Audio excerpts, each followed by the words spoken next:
I'm Aprajita Singh, Product Marketing Executive at BSI India. I'm delighted to have you all with us for this important session on the S in the EC, ESG, driving social impact. It is great to see so many of you taking time to focus on the social aspect of ESG, which is increasingly critical for our business today.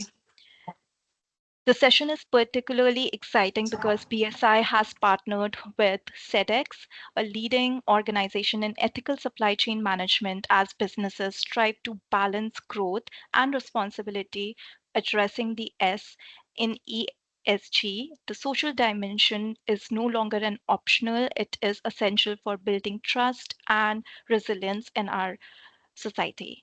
So together we are working to help the businesses to better understand and address the social risk in their operations.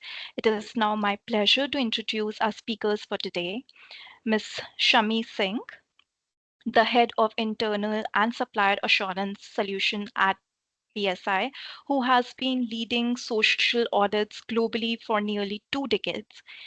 Our second speaker for today is Mr. Anupam Prasad, who is the head of office SEDEX India, who brings 12 years of experience in auditing and developing supply chain compliance programs across industries. Together, they will provide you a wealth of knowledge on how businesses can improve their social impact and ensure ethical standards across the operations and supply chain. Before we begin, we have a quick ground rules for you to follow. Please stay muted during the presentation to avoid any disruptions, and we encourage you to engage with us by submitting your questions in the chat box or in the Q&A box. We will address them during the Q&A round at the end of the presentation. We will also be running some poll questions during the session, so please participate to share your thoughts with us. If we encounter any technical issues, we appreciate your patience and we will resolve them as quickly as possible. Without a further delay, I'm pleased to hand over to our first speaker, Ms. Shami Singh, to take us through our first presentation. Over to you, Shami ma'am.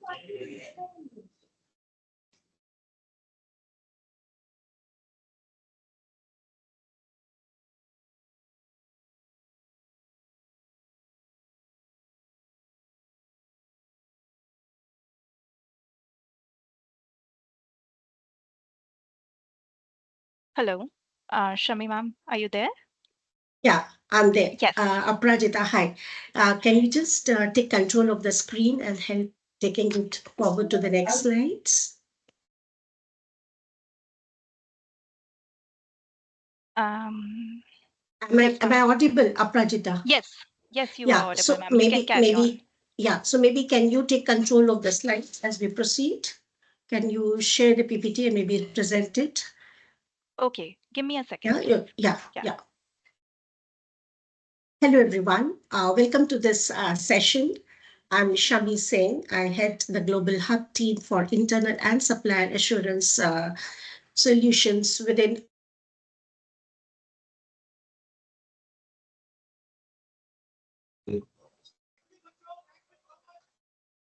Ma'am, Shami, you're you on are mute. you are on mute by accident, I believe. You are on mute. Yeah, Yeah, yeah. please. Hope I'm audible now. Okay. Yeah, so I promise to keep it short and simple. Okay. And yeah, do excuse me if intermittently I'm required to pause to take a sip of water because I'm running with a bad throat. So, getting into the discussions, India in the global market. We all would appreciate that, yes, India is a growing manufacturing destination and the potential export of $1 trillion worth of goods is expected by 2030. And what facilitates this is a skilled workforce, yeah, the conducive government, the cost advantages we have in India. We all appreciate that, yes, the cost of services, labor is cheap in India compared to the other countries. And of course, our strategic location. Having said this, we can't deny the fact that businesses do face the challenges. Yes, in India, the businesses, yes, current year, and also if you look to the immediate near future, there are challenges which the businesses face.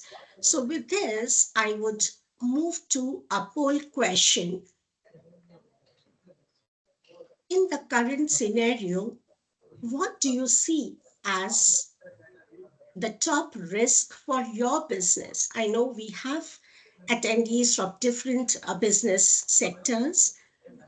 So please do put in your answer as you see the questions appearing on the screen and submit them.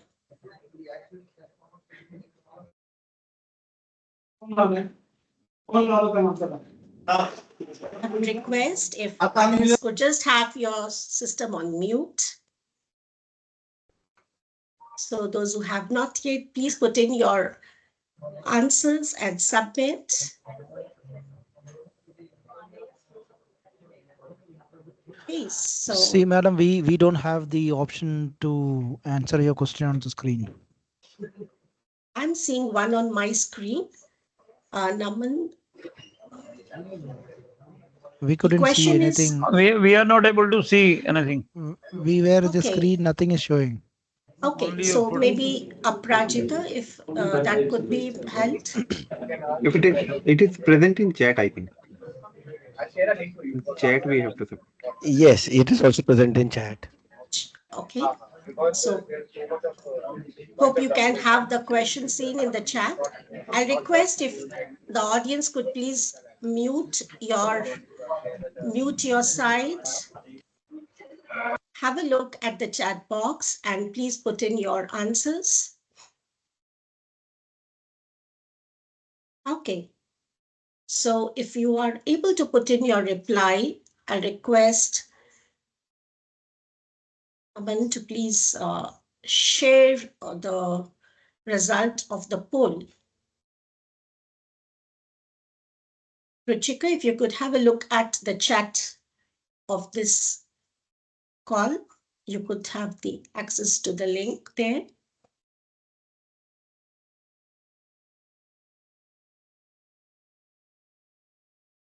Okay, so as we see, the majority, we have 33% saying social, 26% saying environment, 22 on security related to information and data, and 19% economic instability.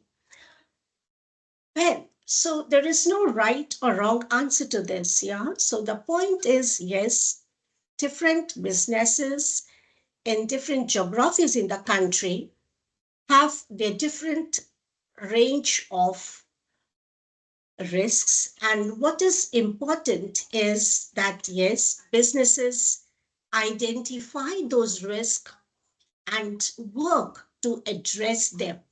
Now, looking at some global facts, in 2024, businesses continue to face the challenges like, moving to the next slide, Aprajita, we are all aware of the geopolitical uncertainties there was across different regions, and this leading to economic uncertainties. There is high inflation, the next slide, and the rate of inflation is seen as highest on a historic basis. However, if we look at now, what is the reason? Now, how does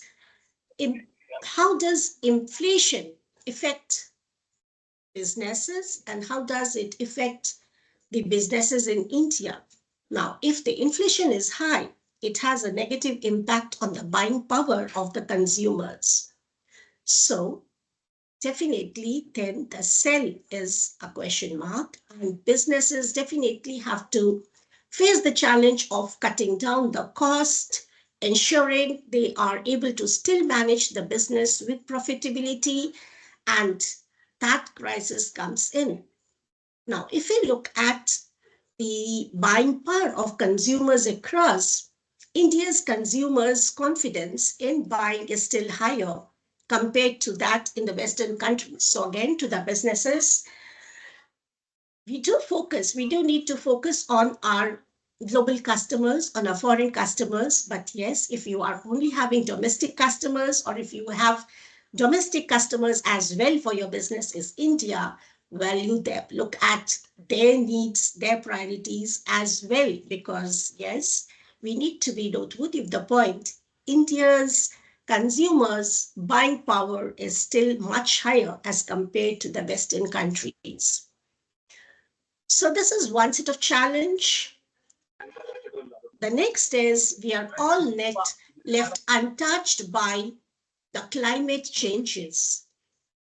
Yeah, we have seen, Aprajita, next slide. Yeah, there are increasingly extreme weather events. We have had rains, if we talk particular in the northern part of India, yes, we have had rains in the west, yes, and they have sort of extended over the months, leading to floods in certain parts. We have been seeing droughts. So there has been so much of uncertainty. There has been global temperature rises. And this again comes as a threat, not only to a human as an individual, but as businesses. We just cannot keep running the business, keeping our eyes closed towards this threat or the challenges from the climate change front we are all facing.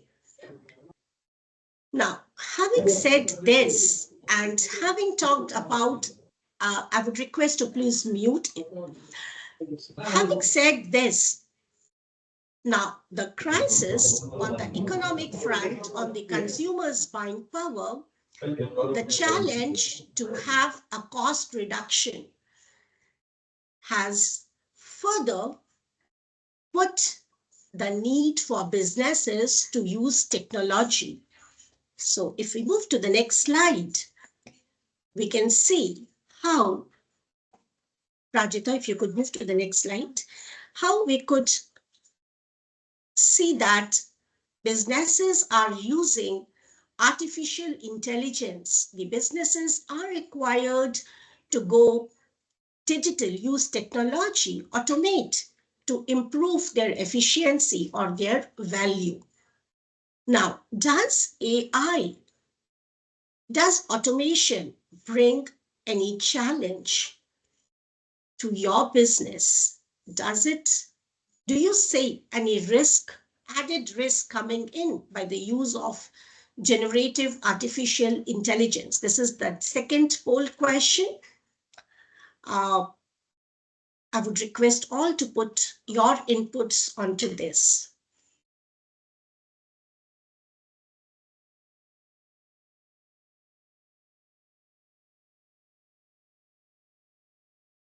So we'll give it another 2 seconds and we'll then have the result shared with us.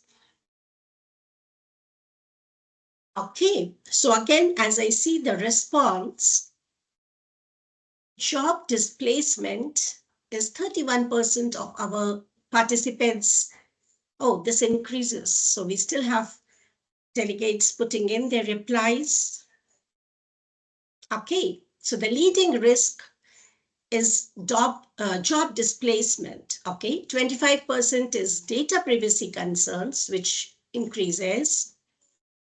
Then comes in ethical decision making as a challenge, and the last as bias and fairness issues. Okay, so I can appreciate here that yes, we all do see that use of automation, use of generative artificial intelligence in businesses is becoming a need to increase the efficiency, to ensure there is a productivity enhancement, to see that this ends up with a cost reduction, increase in profitability, but this is still adding a challenge to the businesses in the form of bringing threats of job fear, Will my job remain or not as my business continues to increase the use of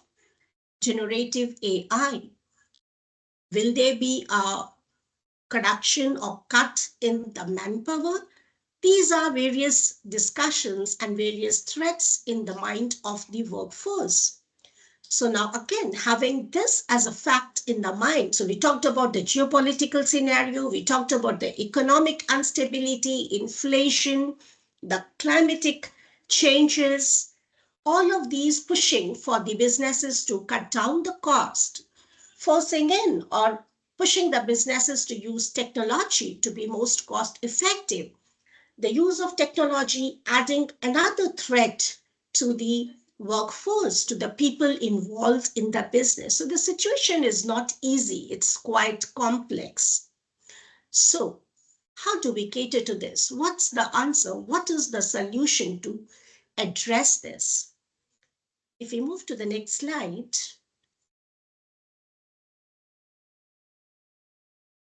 there are change drivers. The consumers in the market, be it India, be it in Americas, Europe, any part of the globe, the consumers' awareness is increasing. The Generation Z, they are so much reliant on the various applications, tools, the resources available readily, which gives them a quick update, and they are so much influenced by these information available on media to drive their decisions. And second driver is the legislation, which is increasing with respect to responsible business. Moving forward, so the heightened consumer awareness and demand for sustainable products is leading to the preference for trusted brands. So now to be out in business, to be a resilient business, we need to have that trust, the trust of the consumers. And what do they want? They want sustainable product. What is a sustainable product? A product or a sustainable service or a product that is delivered using people who have not been exploited, whose human rights have been valued, and the business doing this simultaneously taking care of the environment is the choice of the consumers. And so these are the businesses, yes, who are going to be resilient, who would be resilient. So as business, we need to focus on ensuring that our product, our services are sustainable. Moving forward,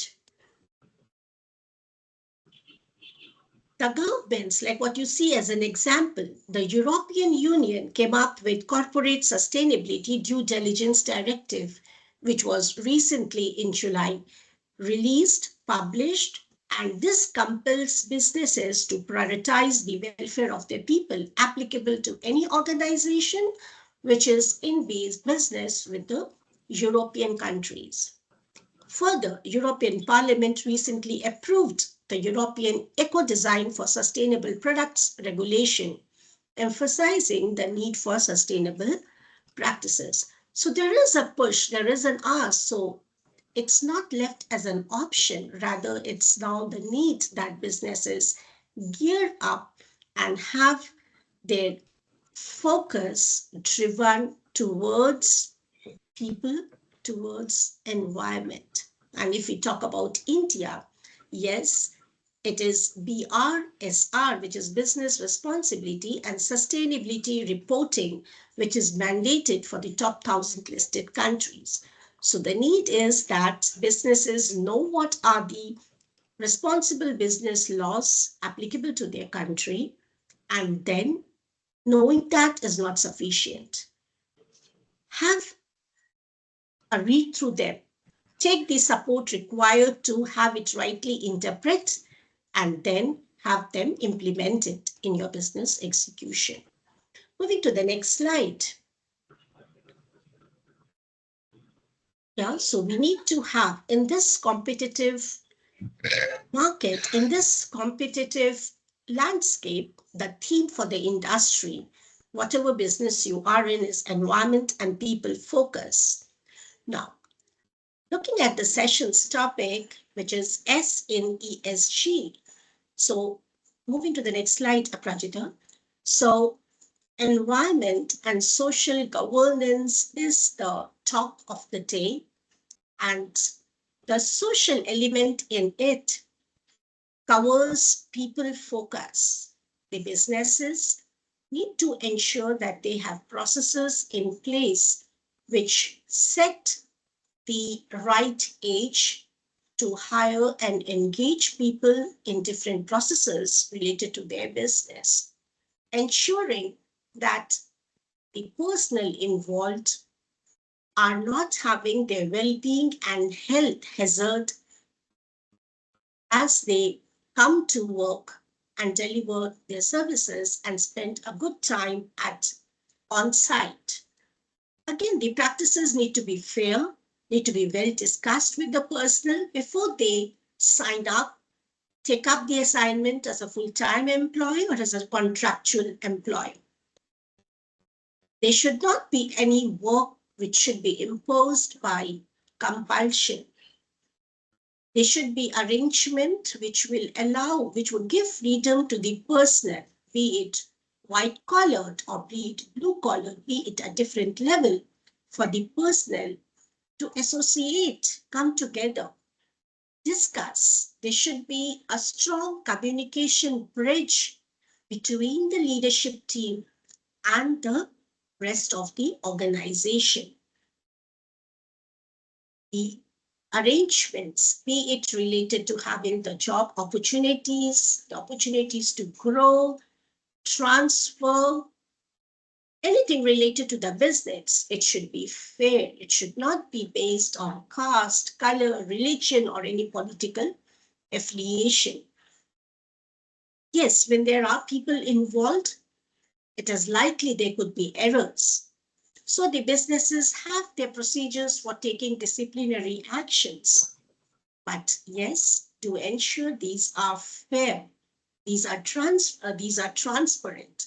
People are made aware, they know what could be the consequences. The working hours need to be well defined, they need to be well communicated, and the law of the land needs to be regarded. Definitely, if a buyer comes in with specific requirements, that needs to be considered. And in case there is a clash between the requirements felt by the law of the land or any of your business partner, the one which is in favor of the personal takes an upper hand.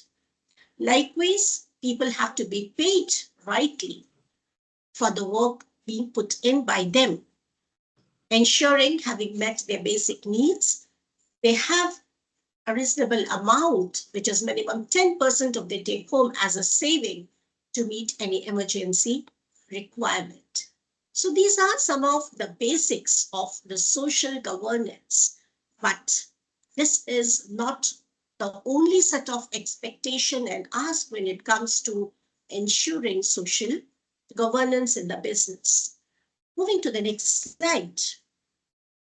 Businesses, the leaders of the businesses have to think beyond these basic labor law compliances and social benefits. They need to show their care for the people, yeah? Create an environment where all colleagues can thrive. And if I look at and reflect back, my experience particular to India and the subcontinent's neighboring, I see, yes, this shift of having a workplace culture where colleagues can thrive is the need of the day. We may have good policies and procedures in our files, displayed on our website, hanging on the walls of our offices, but we need to reflect, pause, reflect back. Are really our people happy to come here and work? Do they really feel that environment to contribute? Are they really participating? Are they all energized? So this transformation is that what would be the key changes which is required. And as leaders, the leaders just cannot engage a consultant to have this done or depute their senior management to do it, but leaders themselves have to walk the talk. They need to engage the entire organization to act upon this vision and demonstrate the focus they have for people. To the next slide. So, to have a sustainable business journey, in this approach, be transparent and genuine. Gone are the days when the businesses could manage the audits, manage their consumers and customers, maintaining double books. No, what is genuinely asked is transparency. Identify those risks you are facing. Yes, identify the issues related to the people, your social image, your social governance, and then collaborate. Collaborate amongst the suppliers in the value chain, same industry, same country, same geography. Collaborate with your customers. Be transparent of the challenges what you're facing. The challenge could be retaining skilled manpower. The challenge could be having unskilled people. The challenge could be sudden change in the shipment or the delivery dates by the customer. How do you make a quick shift? The challenge could be a good increase in the salaries. Okay, what are the challenges? As a team, collaborate. The challenge could be getting or managing the blue collar jobs in the service lines, maybe in the housekeeping, in the security, in the canteen. It could be challenge related to the emissions or the waste generated in your industry sector, but collaborate, engage with the knowledge experts in the field, engage with the industry trade unions, because this is what the market looks for, which is transparency and strategic partnership. And be it any global forum, this is what is the ask. Even the CSDDD, which is the recent release by European Union, focuses on collaboration and strategic partnership, even engaging with the government to have the solution together. Moving forward. Now with this, what's BSI story? BSI is a Royal Charter Company of UK as a national standard body. And in our journey towards sustainability, we are developing a guidance document to help implement net zero carbon for businesses. We are the ones who developed the BS 25700, which is the British standard on modern slavery. Moving to the next slide. This is a free download document on our website, which focuses on businesses identify the risk to modern slavery at different dimensions of their business and then control them. This was developed by BSI along with Slave Free Alliance and Survivor Alliance. Another good contribution from BSI as a thought leader, the next slide, is about prioritizing people model.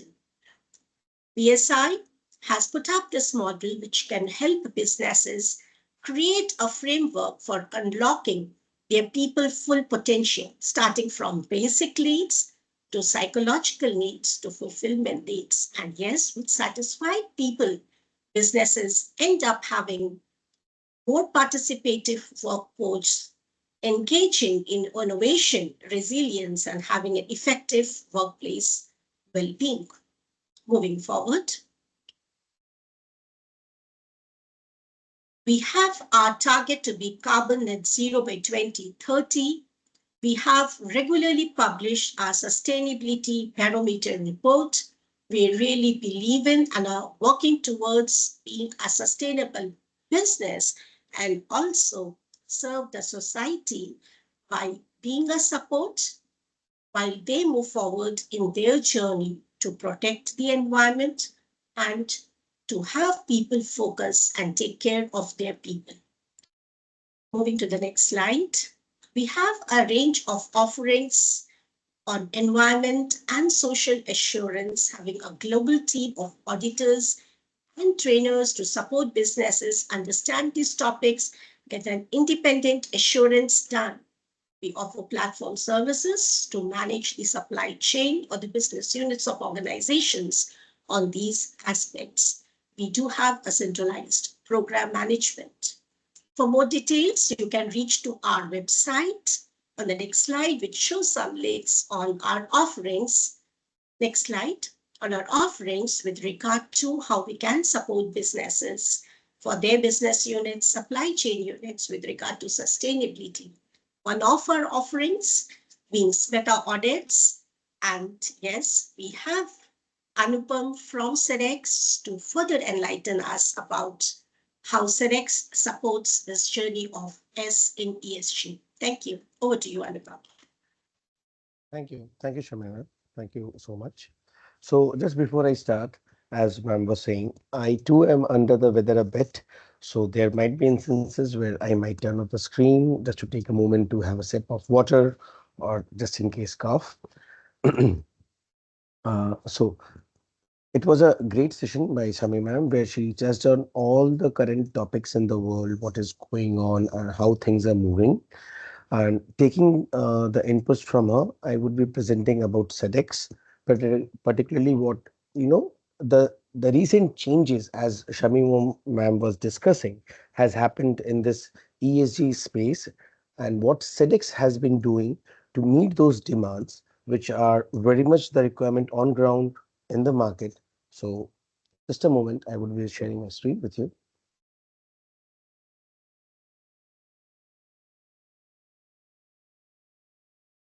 And I think it's Yes, visible Anupam, we can now. see that. Yes. Yeah, just let me put it in the presentation mode. So thank you and welcome again, everyone. Thank you so much for taking the time and giving it to us. So let us let us see about SEDEX and how we collaborate with BSI to bring the changes in the market. So just a brief about what is SEDEX. Okay, what is our vision? Recently, we had updated our vision, and now SEDEX vision is to be a leader in in making global supply chains more socially and environmentally sustainable. Why I emphasize on the word environmentally? Because if you have known SEDEX before, till last year, the focus was more on only social improvement. But as the things are changing, we have also included the suits required for the environment, and now this has been updated as socially and environmentally sustainable. What we actually provide is we supply data-led insights, accessible tools, and services for sustainable for measuring our supply chain, how sustainable they are. We are committed to enabling improvement and positive impact, helping companies drive sustainable practices deeper into the supply chains through the power of data and technology. So, as Shami ma'am was talking about AI, so yes, SEDEX is also a suite of services which encompasses a bit of AI, and I would be touching upon it as we move forward. In our solutions, which we provide, is also helpful for maintaining your ESG requirements, the due diligence requirements, and the reporting requirements which come along with it. These holistic solutions help the business, meet the different challenges they are facing from different kind of organizations and commitments, okay, and helps them to deepen their corporate understanding of sustainability from a global perspective. Moving on. So just a glance about us. Um, we are almost now, I would say 21-year-old, but yes, we're 20-year-old with more than 1 lakh members and more than 1 lakh work sites registered on SEDEX. We are present, our services are present in 180 countries. We have 6 regional offices. As you can see on the screen, the way the offices are designed is like we follow the sun kind of a pattern, and our help desk and services are available 24/7. So wherever you are in the world, if you try to reach out to SEDEX, you pick up the phone, give a call. There's a high chance on a working day, at any given point of time, someone would be answering. We are associated with different industries across our membership, which is more than 35 different membership, and close to 20 years of data is available with us, which helps to the organization to do the benchmarking. Until date, SEDEX has covered more than 4 lakh SMETA audits. Just a brief view of our diverse members we have. It ranges from FMCG to food and beverages, to you can see car manufacturing, and you can see other services, software, retail is all part of this. What, how SEDEX, helps you meet the sustainability priorities when you partner with us? These are the few things. First, it helps with the visibility. In today's complex scenario where the sourcing is, almost global for each and every organization, it helps with improving the depth of the supply chains visibility. Okay, you the system right now can measure up to align up to your tier 2 factories, and it is being developed to align up to a tier 4 tier 4 supply chain. As the requirements keep changing, it gives you a more granular data, which is easier, faster, and always available to you just at just a click. It helps with increase of identification for the management of the risk. It helps with easy reporting, as I was mentioning earlier, and helps you review the data, the audits and the actions associated with it. The system, the tools actually provide you with data which help you drive the tangible change within your supply chain.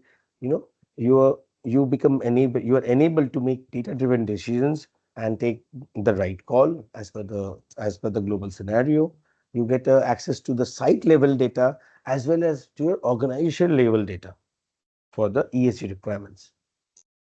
All these helps you to meet the expectations of the investors. There's a very much increasing demand for transparency and commitments regarding sustainability from the investors, as we know in the market. So these tools helps you meet and exceed those expectations through comprehensive data analysis, insights, and actions. Okay. Finally, it helps meet the compliance requirement both for the current, which is already there, and the future requirements, as Shamim was discussing the changes and what the system already has in itself.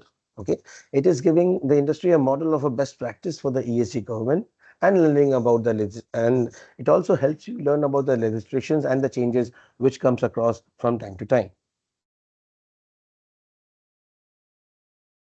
Okay, giving you a overview of our solutions. These are the very few things which I have chosen to talk about, and of this we would be focusing particularly on the SAQs as we go ahead. So when I talk of the solutions which are or which are in interest and in use from a day-to-day basis, is the risk assessment part. The system has a tool called Radar, which helps you in assessing the inherent risk by the country and the sector, and review suppliers' information using the Radar system. So how it actually works is, let's suppose there is a new supplier in the chain in a very different country, which you had not entered before. But since SEDEX is partnering with various organizations and doing a deep due diligence study, analyzing a lot of different reports as per from the UN, the ILOs, and everything, based on that, before you enter a specific sector or a country, you are able to see the inherent risk which are already present in those geographies. And then with the help of the next solution, which is the SAQs, which is a self-assessment questionnaire, as the suppliers come on the platform, complete the SAQs with a lot of transparency, you will start to see that the available risk in the data starts changing as per the given answers. These leads to different analytics, okay, where in one click you are able to see various reports, your previous data on the audits, the correct reactions, and then you can analyze, okay, how things have moved in the past and what future presents for you. To justify all this, to verify all this, SEDEX also has the tool called SMETA, which is actually SMETA Members Ethical Trade Audit. And I'm very proud to say that that SMETA is the world's most widely used social audit as of date, and a diverse platform of businesses are using it, to improve their working conditions, environmental and social performance in their businesses as well as their own supply chain. And one thing of most important, which SEDEX also provides with you, is e-learning, which enables, guides each and every site or an organization to help and understand how they should be, tackling certain things as they come across while filling the SAQ. What are those requirements? Where are they lacking? Because all information had been provided to you in a fun learning way with the section which is called as e-learning for us. So in our agenda, I would be actually be talking about the various changes in the platform which has happened in goods provider SAQ, the service provider SAQ, environmental SAQ, and SMETA 7, which just got launched a couple of weeks back. Many of you might not have heard of these names before. Some of you are already users of the system. So I will try to try to show you the various changes and the comparisons which has happened in the very recent times. Just moving on. What is a goods provider SAQ, as we call? Initially, if you are aware of SEDEX, it used to be called as only SAQ. Now we have something called goods provider SAQ, which is applicable to companies that manufacture physical items from raw materials to finished goods, which can be, let's say, garments, plastics, toys, or even the agricultural produce part. Okay. What it actually encompasses of is the determination of questions.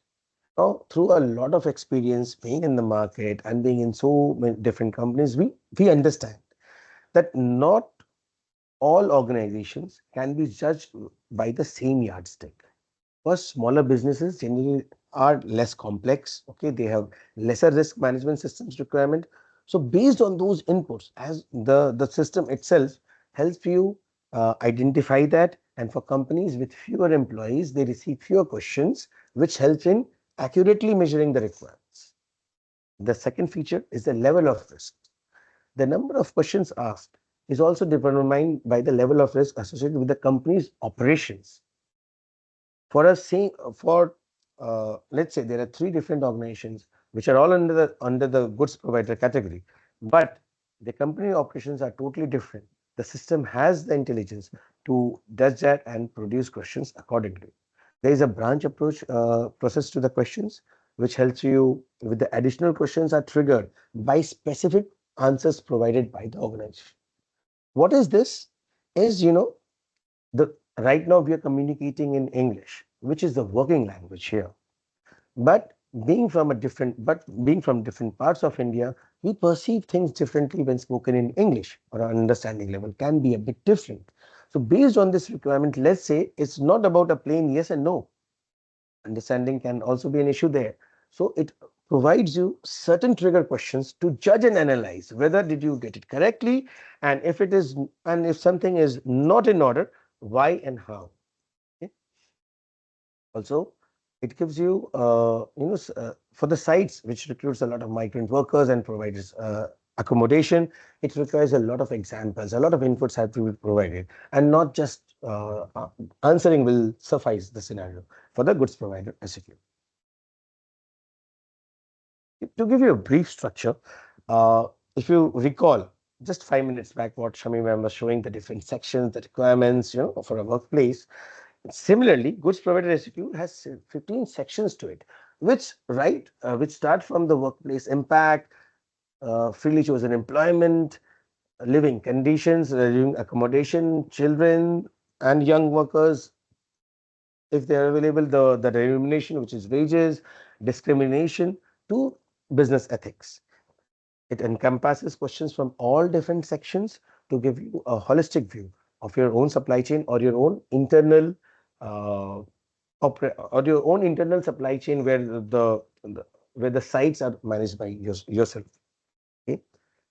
This entire structure of the SAQ also helps you with the preparation of the audit, the SMET audit, which we were talking earlier. It helps you all the different questions at the end will lead to a certain score, which we'll just see in the next slide, and help you analyze what are the shortcomings, help you benchmark it, and then prepare accordingly for the upcoming audit. Again, in the SAQ also, there are guidances and definitions given with almost next to the each questions for better clarity. In the same way to understand, so that just because of the, let's say, a language barrier, someone doesn't end up answering wrong, and the whole risk the risk level changes because of that. So how the goods provider SAQ data is used through the analysis and insight which I was talking about earlier is the management control scores. The site will receive a management control score rating from 0 to 5 based on the risk and in the management practices, with 5 being the highest. So let's say if you get a score of 3, which is supposed to be good, but you might be lacking on the, let's say, the industry best practices. You might be adhering to all the law requirements, but there is a scope for you to improve. Just to give you an example, okay, the absenteeism and the turnover rates helps with the data to identify potential issues with the worker well-being and working conditions. The women representation score in this case, it helps you provide insights in the gender diversity for a company's workforce or for your supply chain's workforce. And on the workforce composition, this will help you to identify potential risks related to labor practices and workforce rights in various geographies. So these are all available in the individual supplier site level or as an aggregated supply chain level also. This all helps you with identification of risk right from going through the SAQ, and then when you are able to visit and all, can also amalgamate those points. So that was in brief about the goods provider SAQ and what are the certain changes in it.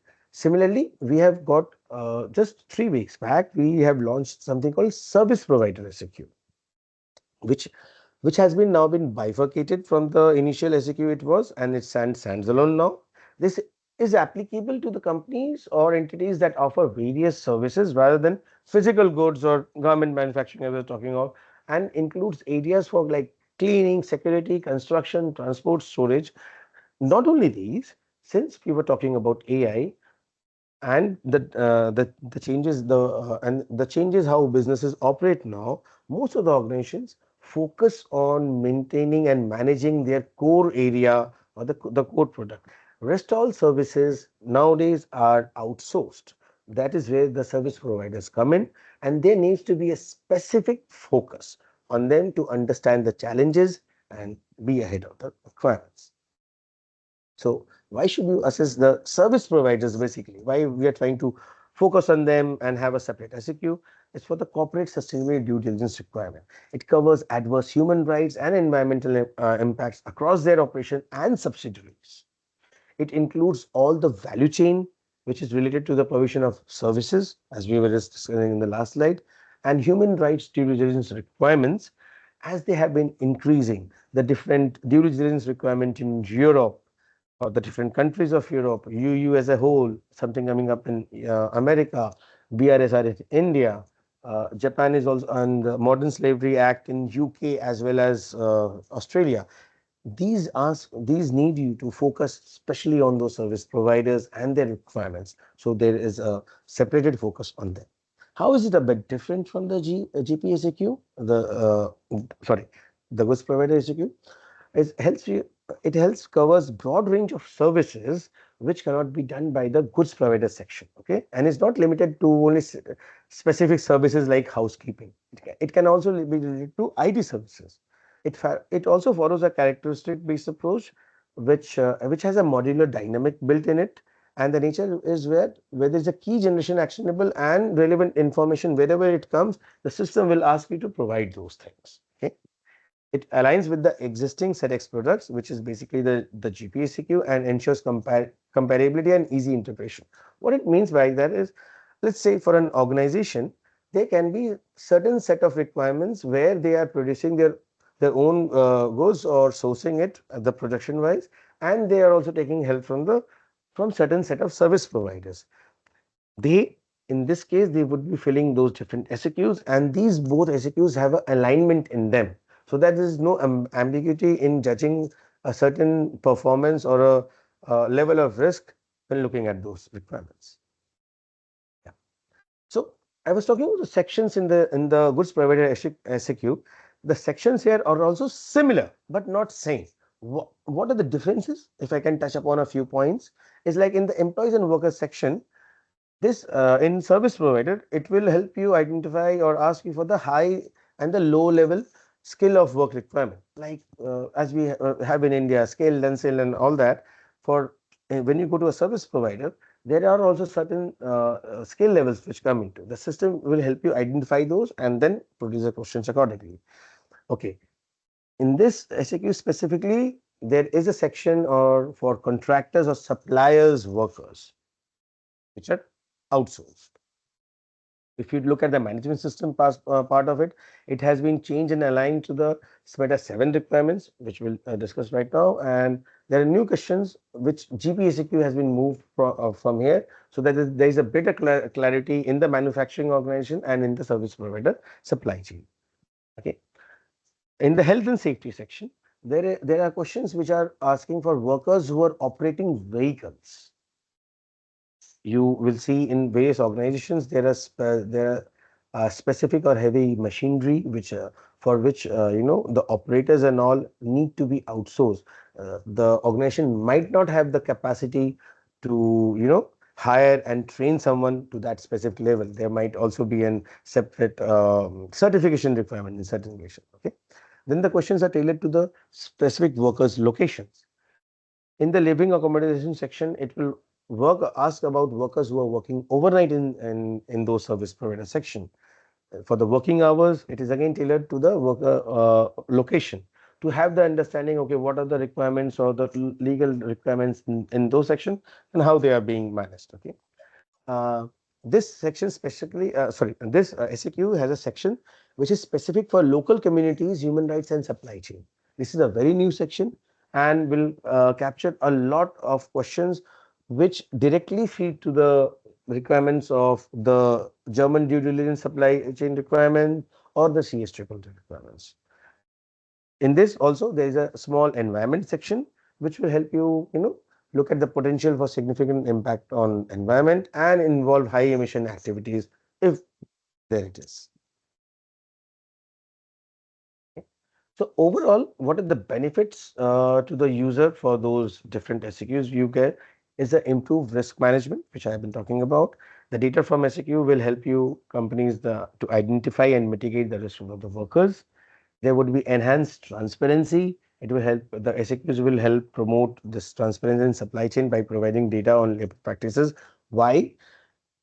The system will, in most of the section, will just not take a yes, no, or a comment in the answer. It will also ask you to upload certain proof, certain data, so that let's say the buyer who is verifying the SAQ can also look at, okay, how it is justified, what has been done in the past, how the things are being paid to the workers. He will have a certain idea about it. Okay, and obviously all these things, when you are like working upon and everything, it will help you with an improved worker well-being, because when you answer these questions, you also get to realize certain sections where you're lagging or certain benchmarking practices are given, and many companies it takes a bit of time, but they start adopting those requirements, which ultimately leads to the well-being of the worker. Okay. Sorry, I think one slide is moving. Okay, so moving on, we will come to the third SAQ, which got launched a month back. It's called the environmental SAQ. Before I touch upon that, I was mentioning that till date, SEDEX has been focused with a lot of requirements on the social sector, but we have also started developing the environmental requirements. And the first thing which has been introduced is a extensive and the deep drilling environment SAQ. Looking at the and I will just keep it very short because This is something which is very new to the market, and it is being adopted at a good rate in the different industries. This SAQ is aiming to meet the disclosure and assessment requirements outlined in the all the regulation and reporting requirements. As you can see, I have also named a certain regulatory bodies like the California Senate bills, the Corporate Sustainability Reporting Directive, the German Supply Chain Due Diligence Requirement, and CSDDD, the reporting frameworks, which include SBTI, which is Science-Based Target Initiatives, Carbon Disclosure Projects, and International Sustainability Standard Board in it. So, since you all are working in various industries, you are aware that there is a growing concern and a lot of focus on your environmental performance apart from your social requirements as well. So, this SAQ is one of the first steps to meet those demands in the market. What are the focus areas here? If I can briefly talk about, those are six, and one of them is the environmental commitment. The SAQ will help you and or the buyer help understand in the supply chain or in their own factories how the policies, targets, and the what measures are related to the environmental sustainability have been taken, what policies have been developed, and how are they being implemented. It will help you look at the compliance requirement, which is adherent to the relevant laws, local and global, related to permits and licenses as they are required. What are the management systems? Okay, how they are effective, and what is being done by the by the management overall to meet those demands. Okay, then there are sections which are focused on ESG emissions. There is a big focus again on the scope 1, scope 2, and scope 3 data. So the system is now very much prepared to help track those as well. There are sections which are focused on waste, energy, and water management also. How efficiently are we using the natural resources? How we are conserving them, and how it is being reused and remanufactured so that the overall impact on the environment is lesser compared to the earlier years. Then there are also sections which focus on biodiversity and deforestation altogether. These all help in monitoring and reporting on those impacts, which is not directly linked to your let's say operations, but it directly affects the flora and the fauna which is in your surrounding.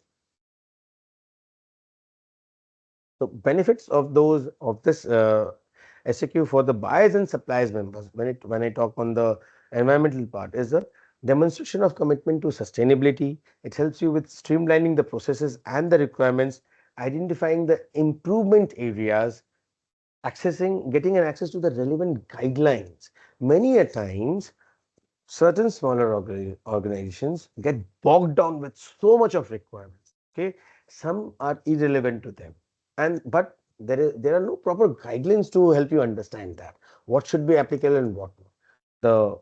The system does help you with that. It helps you enhance the reputation, ensure a consistency and the data quality, so that it is not that on various platforms you have to give you again and again have to generate a lot of data, but once you have filled these different SAQs in SEDEX, they can be used in a lot of different platforms for reporting requirements, and ultimately it helps you meet the regulatory requirements as well.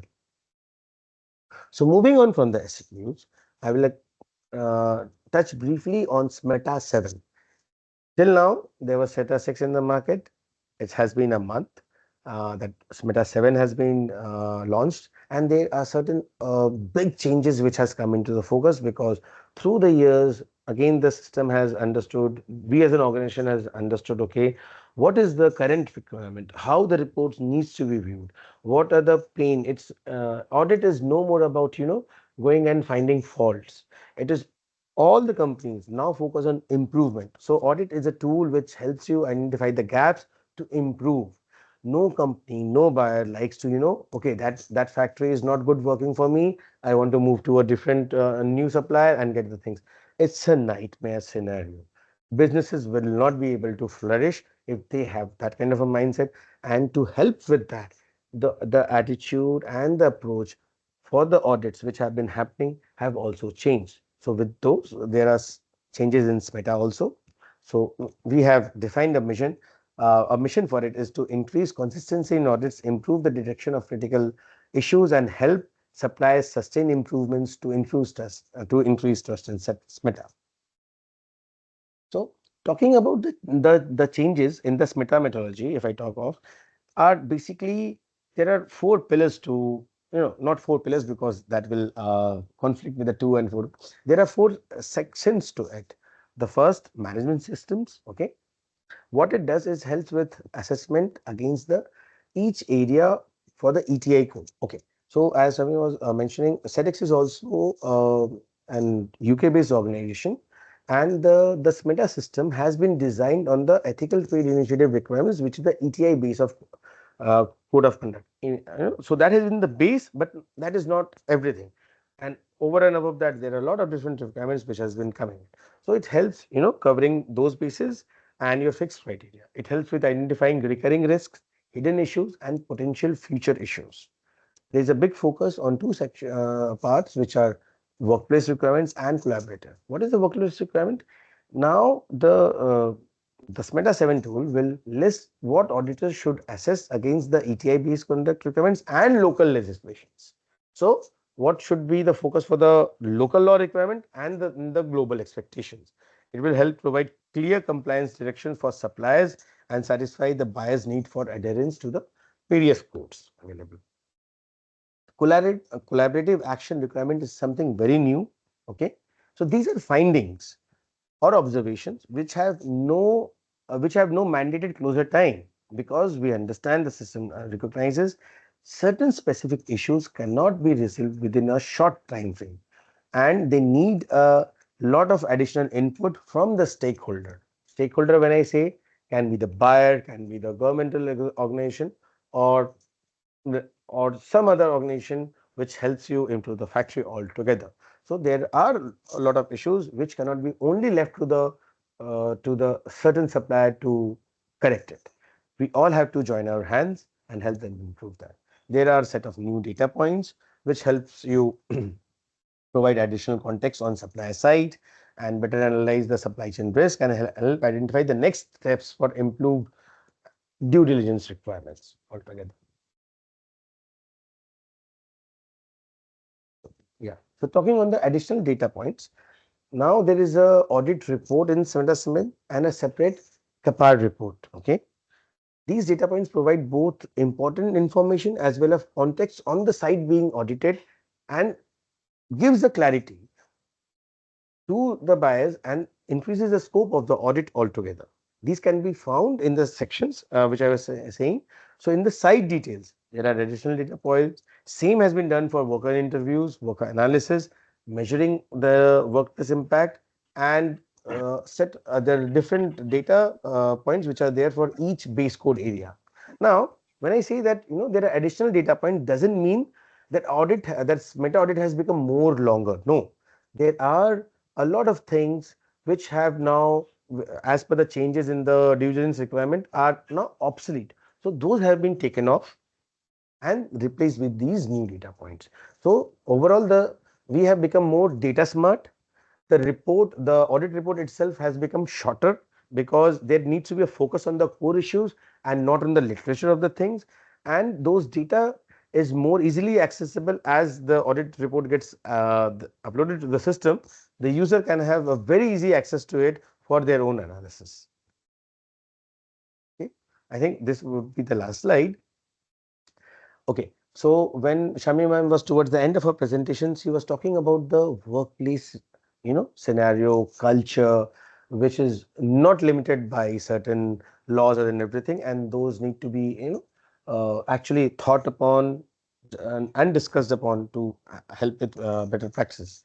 In a very similar way, when we look at it from the lens of audit, there are certain workplace requirements which are governed in this Meta 7 system, which are governed by first of all the ETI based code of conduct, uh, the International Labour Organization conventions, which are the ILO convention, and the local law. Now these requirements have further been broken down into clear auditable requirements. Okay, so that we have tried to lessen the ambiguity in certain scenarios where the understanding of the system, the auditor and the auditee is all different and is not coming up to a place. Okay, so we have tried those base code of conducts to be drilled down for the clear questions, asking certain inputs and what evidences can be produced to confirm whether there is a lapse in the system or not. And as you can see on the right side of the screen, these are the certain code areas which remain intact for SMETA as they have been before, but the requirements have been changed over time, so that you get a more comprehensive report and the turnaround time is faster. So with this, I come to my the end of the presentation, and I would be sharing the control to Aparajita. Thank you, everyone. Um, thank you Just so a much, second. Anupam. Just a second. I need to change the screen. Uh, yeah, I've got it. Thank you. Thank you so much, Anupam. We have got a lot of questions for you and Shami. I will just open the floor for questions now. And if anybody wants to unmute themselves and ask our speakers directly, they can do so. And I'll just quickly read out the questions that we have gotten from in the chat box as well as in the questionnaire box. So the first question is, when you say ESG requirement, can you please share which framework do you use to understand the requirements? Or does the client let you know it's GRI, TCFD, CSRD, etc.? So Anupam and Shami, if you can take this question, any one of you? Yeah, I can take this, Aprajita. Again, a great Okay. question. So when we talk about ESG, it's more about demonstrating what is the organization's governance model coming to environment and coming to social. At times, yes, the stakeholder and the client spell it out. You demonstrate it maybe through SMETA version 7 or RBA WAP audit, or it could be a RAMP audit. They spell it out, or GRI requirement, or the criteria as spelled out in BRSR. So basically, when this requirement comes in from a stakeholder, you mutually agree to with your business partner as to what is the ask. They want it as per a specific, as your question mentioned, or if you are already having a social audit report, and that audit report already covers environment, to what extent you could share that. And if their ask is further add-ons under specific, yes, it could be demonstrated. Hope I've answered that. Thanks. Thank you. Yes, the next question, I think it goes to Anupam. Does only members have access to SEDEX e-learning? Yeah, so in this case, all members of SEDEX have access. Now, I have not talked about the different membership and all those requirements. That's a separate set of discussion. So any member, be it a AB, as we call as a buyer member, which can be an organization like, as I was showing in the third slide, our different customers, or any organization like you who can join, who wants to join us, who are supply chain members, as a B membership, which we call as supplier membership. All of them will have the access to e-learning, not to the direct public. It is not open to that. Thank you so much. The next question is, can you please comment and your view on if there is a trading company and it has several subcontractors and a customer requires a third party's meta audit, how a trading company proceed with the audit? Okay. So in this scenario,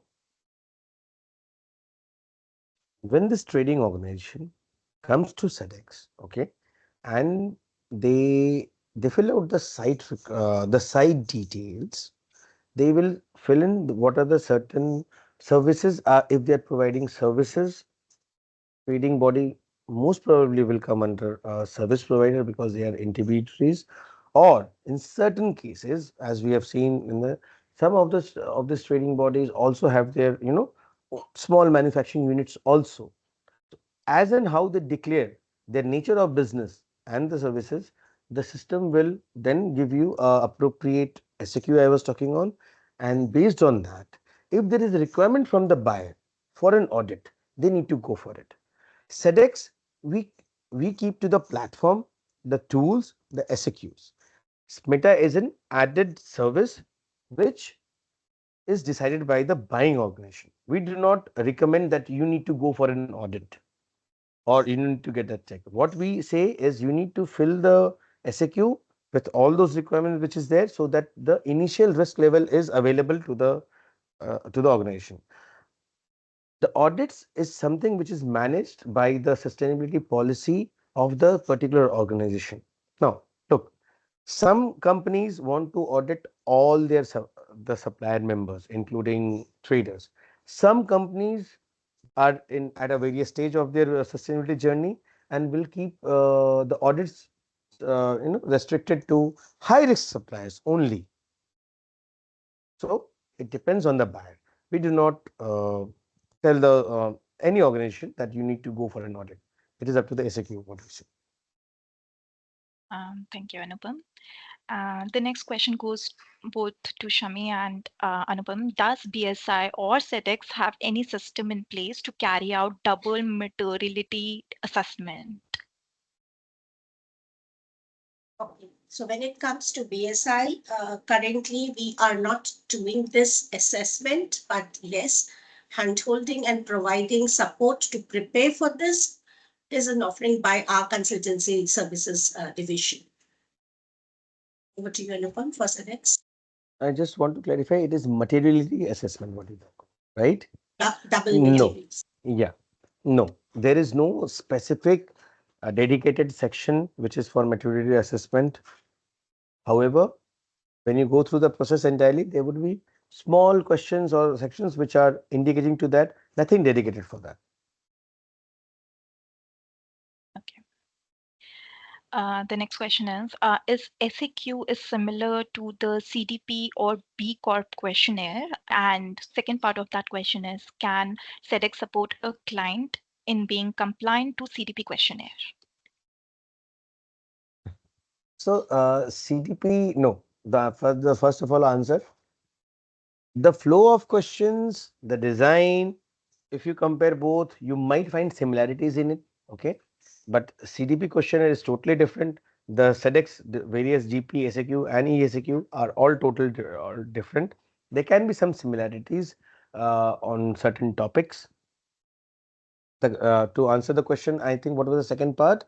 Whether it helps with, can you just repeat Can that? SEDEX, so it says, can SEDEX support a client in being compliant to CDP questionnaire? If you fill the ESAQ question, okay, you will find a big similarity to the requirements of the CDP. Whether it helps you completely adhere to the requirements CDP, I will not be able to comment because I do not know the requirements of CDP, to be very honest with you. But if you are adhering to all the questions of the ESAQ and everything, you would be prepared to face the requirements for your environmental declarations, emissions, and etc. Okay, thank you. The next question is, how can a small and a medium sized enterprise incorporate social responsibility into their operations with limited resources? Shami ma'am, will you like to Yeah, take the practical answer of it? Yeah, so definitely the things start with the intention and the intent of the leadership. So start from there, whatever is the size or the nature of business. The intention has to be there to help support or have focus on environment and people. So identify what are the risks your business is putting up to environment, air, water, land, flora, fauna. And likewise, how in your business, the people are affected when it comes to those elements I mentioned, the age, they're voluntarily offering for the job. discrimination, how fair are the discriminatory practices, occupational health and safety, working hours, remuneration. And it just starts there. It does not end. So how at different levels, there could be challenges which could be faced by the people involved in your business.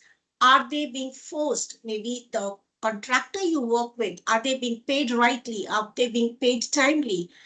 Are they being treated fairly? So start with identifying those risks and then prioritizing the risk, and then having a framework or a system in place to address them. For sure ensuring that the law of the land is fulfilled, be it for environment, be it for labor laws. So the law of the land comes first in, and then having done that, how can you step up your performance and scale up? So yes, you would find challenges. So collaborate there. It may not be easy cup of tea to sort of for a small business or a medium. So collaborate, come together, talk to your buyer. This is the challenge with the knowledge experts. So the beginning has to be made from there. And of course, BSI as an organization is there to support with the training, interpretation. SEDEX has its e-learning modules. So yes, we do come as a part of key stakeholders when we talk about collaborate to address this. Thanks. Thank you. So the next question is, does SEQ is mandatory, or the second part of this question is, or it is only self-SEQ is sufficient to report as a supplier member? So SEQ is one of the core tools we have. Okay. Again, without filling the SEQ, completing the SEQ, you cannot go for the audit, SMETA audit. Now, if there is a requirement by the buyer for an SMETA audit, in this case, SEQ becomes mandatory for you automatically. Okay. Try to look at SEQ as a helping hand and not as something mandatory or not.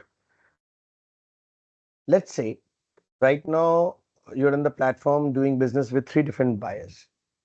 If you are regularly filling the SAQ, which we suggest as filling it in every 6 months, because in 6 months is a good time for businesses to undergo certain changes in terms of labor, in terms of processes, etc. There, and accordingly the risk level also changes. If you are keeping keeping your SAQ updated, it will help you with the help you understand the current risk level you are and where you need to have the improvement. And this is not asking for any additional cost to it, because this comes as a set of tools which is already provided to you. So if you can use it, if you are using it on a regular basis, you will get the fullest benefits out of it. And then you decide whether it's mandatory for you or not. If the buyer organization is not asking for an audit. Thank you. Very interesting question. How can companies balance profitability with their social impact goals, especially in the industries where the margins are very tight? Okay, so a practical and honest answer to you, what we used to tell the supply chain when we were in the industry, and please, Shami ma'am, I would request your inputs on this. Don't try to do a lot at one go. As ma'am was explaining, start building it with the minimum requirement of the local law is business license, emissions license, other things. Those have to be there. Those are mandatory things. You must have those. Okay. Then it comes to what you can do at a local level to meet or exceed those requirements, and then you start thinking of the global requirements or something else. And as ma'am was saying, no one can do it all alone. You will need help from your complete ecosystem, which will include the buyers, your customers, and definitely the stakeholders like BSI and all, who can advise you what is the right thing to do. If you are just blindly trying to do a lot of things to meet the requirements, you might spending up a lot and might not have a stable system at the end of it. So that would be my answer. I will request Samir ma'am to add there if anything.